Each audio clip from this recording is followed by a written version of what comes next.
Hi everyone, today we'll be speaking to Riaan, who is the founder and CEO of Manati. We talk about what Manati is, how students and graduates can benefit from it, and the student debt crisis in South Africa.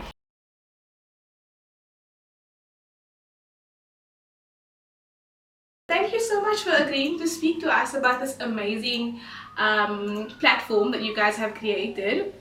Before we get into our conversation and speaking about Manati, can you just introduce yourself to our listeners and to our viewers that's going to be watching, and for me because it's an introduction to me as well. Of course, anytime. Very nice to meet you, and thank you for the opportunity to talk to you. Yeah, so my history is pretty much mostly in education, although I started my career, my early career in the banking sector. Realized through that process it's not the exact place where I wanted to be, and I could in fact make more impact on people's lives if I get involved in education. Yes. So got involved in a business in South Africa called the CTI Education Group. We managed to build that business to quite a nice substantial business. I think at the height of it, we had 13 campuses and there were about 15,000 students studying there. Mm-hmm. And we then that business was sold to a company called Pearson Education. Yes, by I'm familiar. Yes, yeah. So by most accounts, the world's largest education company. I hope still the case. Yeah. And I then became over time the CEO of Pearson Southern Africa. So ran this business for them. Very exciting business. They changed learners' lives. They were producing books to the higher or to the higher and school education system or basic education system. And as the CEO of Pearson and earlier on, actually, I realized that there's a massive opportunity to look at funding students in a different. Yes. So I realized albeit in those days the problem was quite small. I knew that the problem was growing. There's more and more people that are coming in there, coming out of the higher out of the schooling system, going into higher education or post-school education. And the funding model is not as well defined and good, so it didn't look after everyone in the higher education sector. So that's where I got involved in Manati. Manati means catapult in Siswati. So we catapult. Yes, I was going to ask you what is the meaning of Manati. Yeah, so we are catapulting students into a brighter future. That's amazing. And I know you guys do amazing work in helping solve the issue of inaccessibility of tertiary education and funding in the country. So can you tell us a bit more about Manati and what your role is and how it came about essentially? So as I mentioned earlier, what I realized is that the growing need for funding comes from the fact that if you look at let's call it the financial sector today, they would look at a person that would have to fund or sign security essentially on a loan for the student. Now in the normal framework, it's mom or dad that goes to the bank and get a bank loan or get a loan for the student. And they would sign the papers. So they would look at mom or dad's credibility in terms of credit record. And because the student would have zero credit record at that stage when they leave school, they wouldn't have had necessarily an account. They were not of age to have an account. So there's no track record on them. Therefore, they've got to look at mom and dad. Now, if mom and dad fails, what we're doing is we're disqualifying an academically capable student from higher education or from post-school education because mom and dad cannot afford that loan. And I just, at that stage, I thought, in fact, if you think about that socioeconomically, it's just absolutely wrong. So I realized there must be a model where we could fund those students. It would be a higher credit risk model because you would look at people that can't get bank loans. But if we share that risk, if we spread the risk over multiple people, that might make it a little bit easier. So we look at joint household income, not just mom or not just dad or not just sister or someone else in the family that's willing to help fund.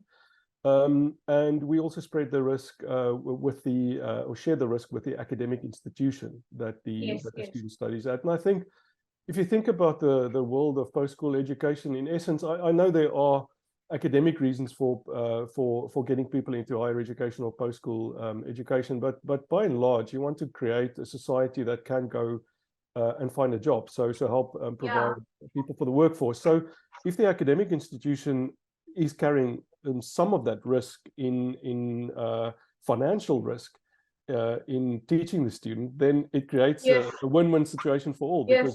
because it's a win for the students, it's a win for the mom and And dad, the and the academic institution. Yeah, and the economy as well, because that's how everything just builds up to that.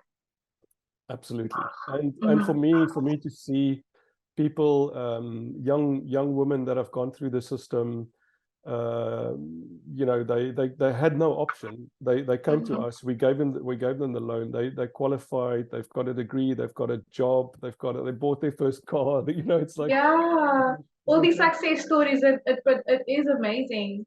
It's an incredible story to follow Yeah. what these kids are doing, and I feel like we are contributing to the fabric of the socioeconomic fabric of the South African society. It definitely is. Well, thank you so much for sharing. It's really an amazing program, and I'm going to say it. I'm going to continue saying it because I'm so passionate about any funding platform that is in South Africa. Because the issue is it's so dire. I'm speaking from as someone that was a student once, and I understand. I know the cries of my fellow, knew the cries of my fellow students, of myself. So it really is amazing. You guys have created an opportunity for both students and graduates. So tell me more about it. Can anyone sign up? How does it work? How can students sign up, and is it like an application basis? How does Yes. it work? So How do I? any student that wants to study at an institution that we are partnered with, Okay. at the moment we are partnered with 75 education institutions in South Africa. Wow. Not all of the same size, and not all, you know, some give us 1 loan a year or 5 loans a year, others give us hundreds of loans a year. Mm-hmm. So any of the partners that we've got signed up, if you as a student wants to study there, you fill in an application form. The application Okay. form can either be obtained at the institution that we work with. They would have a link, a specific link for the On the institution, website. Okay. or on our own website, manati.co.za. There's a apply now button that you follow, and you basically just follow the script. Mm-hmm. There's a beautiful lady by the name of Wendy that collects all the data from you, and then that goes directly into our system and we assess it. What we generally do is we don't want to compete with banks. We feel Yes. that banks, if a bank can offer a student a student loan, it is an option that they've got to explore with the bank. So if we see that the student or the family could potentially qualify for a bank loan, we would send it back to the banking system. So we've got a partner called Student Euro, and Student Mm-hmm. Euro would essentially take the hand of the family and they would try and get a bank loan for them. So failing that, Yes. Yes. we would then look at funding them, because our Okay. model is different. So anyone literally can apply. We are signing up more institutions. We've started to approach government universities.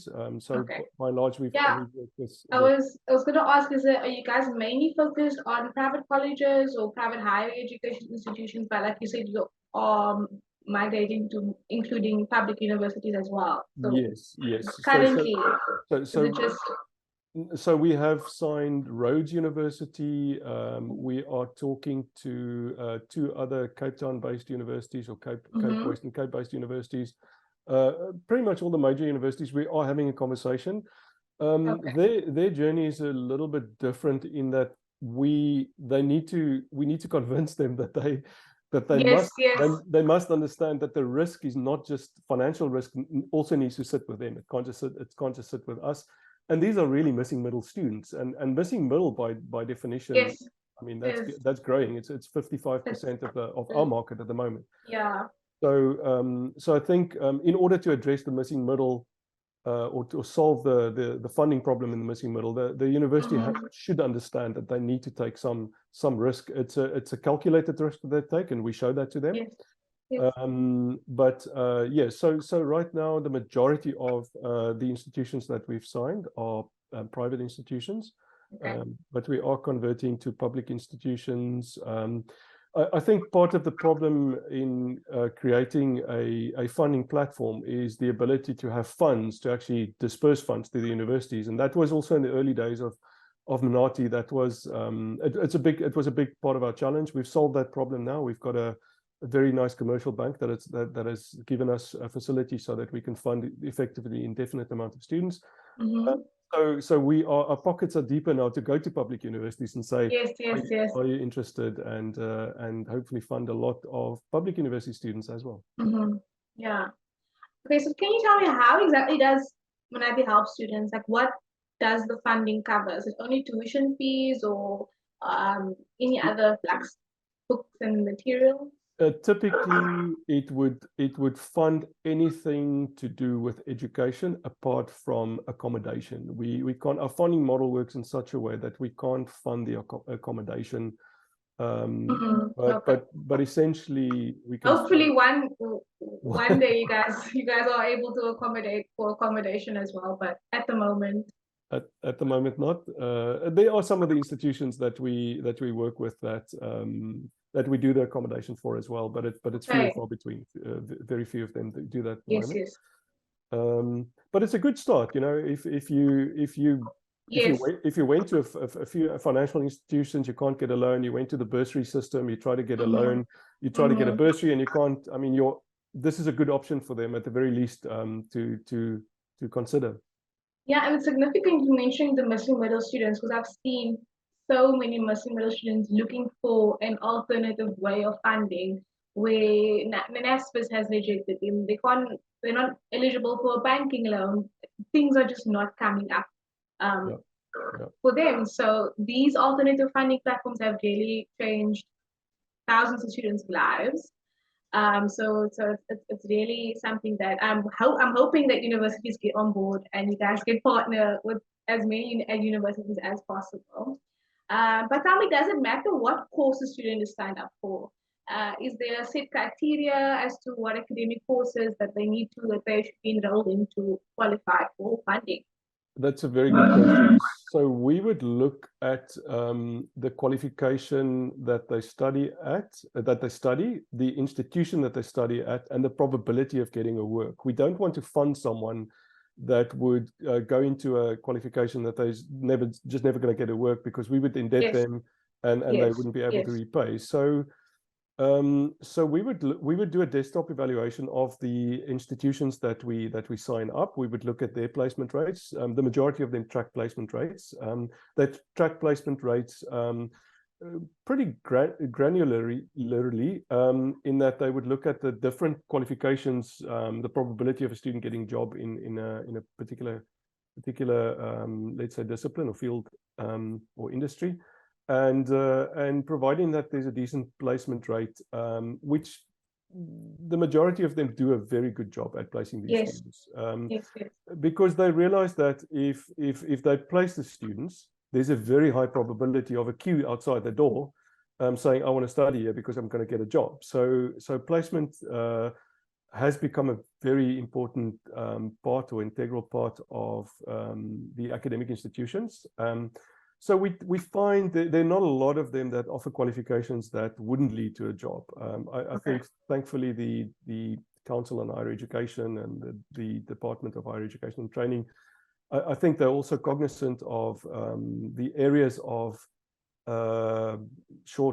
where there are staff shortages in South Africa, the disciplines. Yeah, the skill shortage That's right. That's right. and areas where there are great demand. Yeah. Yeah, so thankfully, our departments, I think, willingly or unwillingly work, or consciously or unconsciously working together to make sure that these qualifications will lead to employment.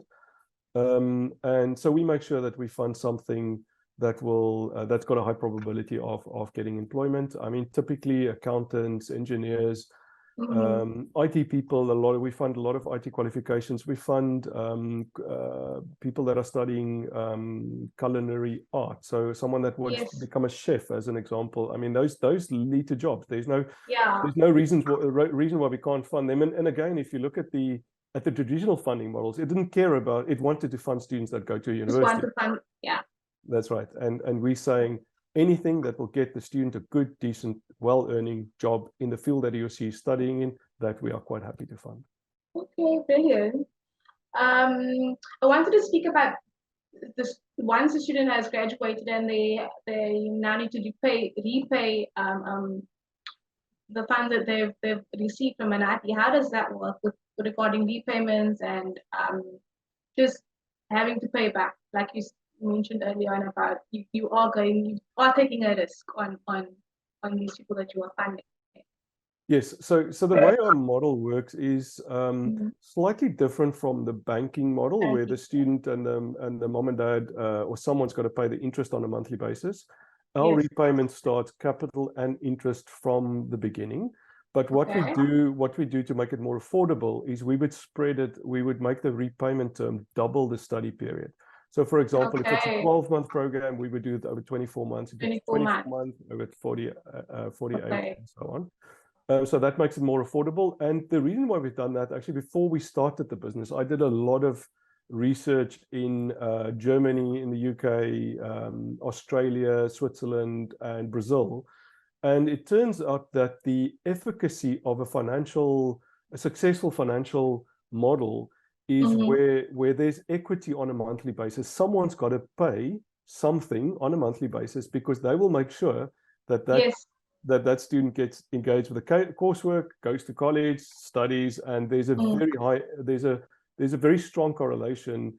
Academic efficacy has to do with the fact that a student's they have to engage with the coursework, they have to engage with the teacher, they have to be at uni.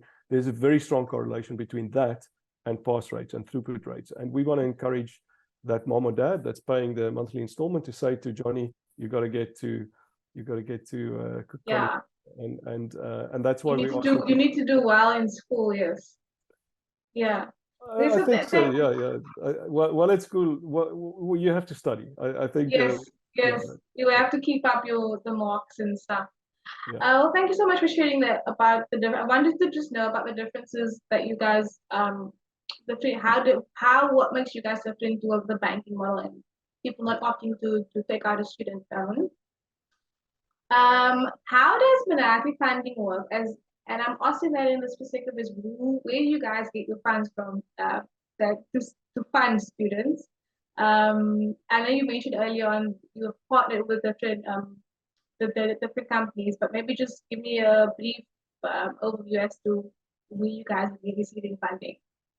Sure. So we had a large commercial bank in South Africa that gave us funding for 3 years.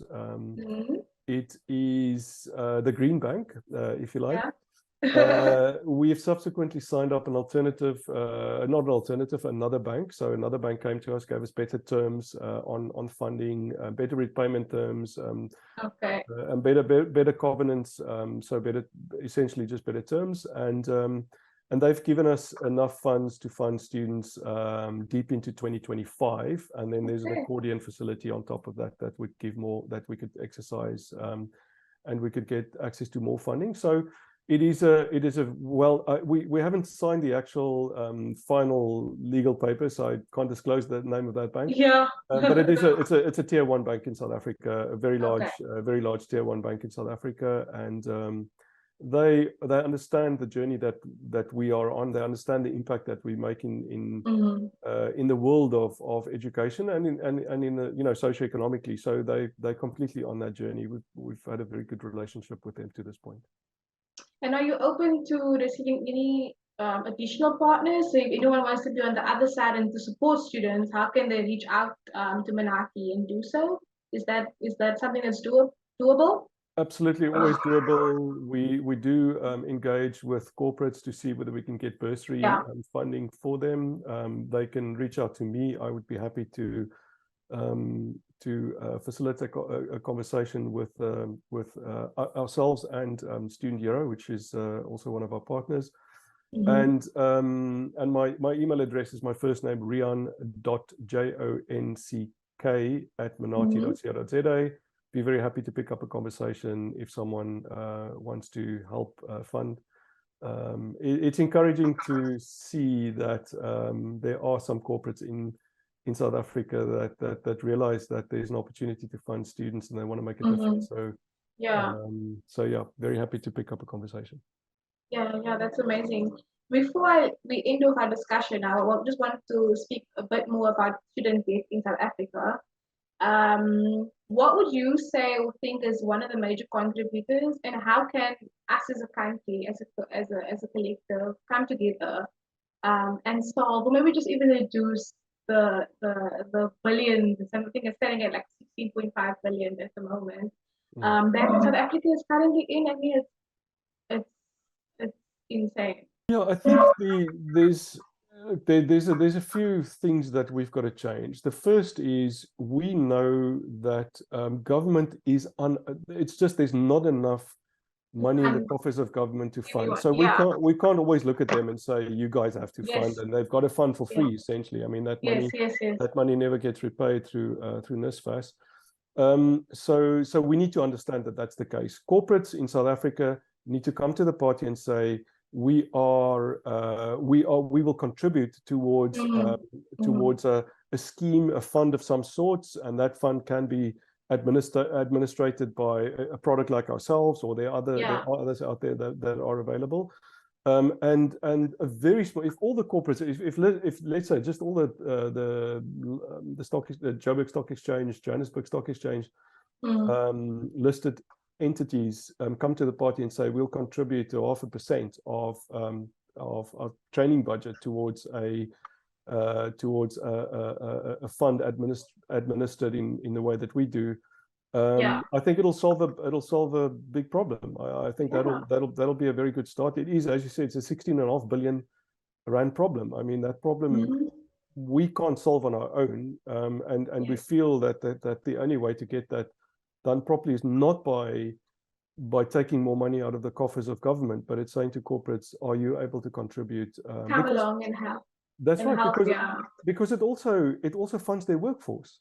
Ultimately, more people come through the system and the work, and more people are work ready. It funds their work. Because I mean, I'm always hearing or reading articles or listening, hearing about shortages in this industry and that industry, where there are so many prospective students that want to go study but they don't have the funds. So basically, it's coming together as a collective could solve so many issues, or like killing two birds with one stone. I can put it that way. Yeah, definitely. Absolutely, and there are international organizations as well that can contribute. I mean, there are international organizations, there are government funds sitting all over the world that should be able to contribute to that pot. I think the tricky bit for me is we've got to make sure that it's successful by making sure that the student, they don't see it as a freebie, because as soon as it's seen as a freebie, it's almost, I study there, and if I fail, I fail, and I just disappear. I don't have to repay it. There's got to be some equity, and that's why our loan model it works, because we obviously track the repayments, but we also track the fact that where students got jobs, what they're getting paid, and if they can't find a job, we try and put them back in touch with the institution that they study at, or other job finding opportunities. But it can't be a freebie. I think the problem is, and I know it's sort of a dichotomy these days, because the youngsters, young people of today, they expect a lot more to be given to them. But I think if someone shows that they've got the grit to study and repay their loan, there's a high probability of that being a good worker in the end, a good employee. And I think that's what we want to create. Oh, that's amazing. And I wish you guys nothing but the best for future endeavors and trying to get more funders, or to get more universities on board. just before we end off, I just want to confirm again, if the student wants to sign up or apply, they can head to the Manati website, or, well, I think they'll find out more information via your website as to which institutions you guys are currently partnered with. Yeah. They will. The website will explain that very nicely to them. And the application process is simple, quick, and easy to navigate. It's not very, very, very, very difficult. It's a very straightforward application process. We collect the data, only the data that's necessary to take it to see whether there's a probability. We don't want to collect a lot of data and documents and then it leads to nothing. So we make sure, yeah. So we make sure that we collect only the necessary data. It's all collected through a bot called Wandi. And yeah, all the information is on our website. We have a partner or a sister company called Student Hero. They also facilitate getting loans for the students, and they've got a number of public and private universities signed up where they do this. That's great. Thanks so much for coming and via Zoom and for sharing with us. I really had a good conversation and also learning more about the platform, and I didn't even know that you guys were a sister company to Student Hero. So that's amazing. Yeah, thank you so much for taking the time out to speak and also to enlighten our students that are looking for funding about the opportunities that they are available for them. It's an absolute pleasure. And once again, thank you for giving me the opportunity to talk to you and your viewers. Thank you so much for watching. I hope you found out what you needed to know about Manati, and maybe this was your first time hearing about it. We will have Manati's information in the description box below if you want to find out more. Comment down below any questions you may have, and don't forget to like this video and subscribe to our channel for more. Thanks for watching, and I'll see you next time.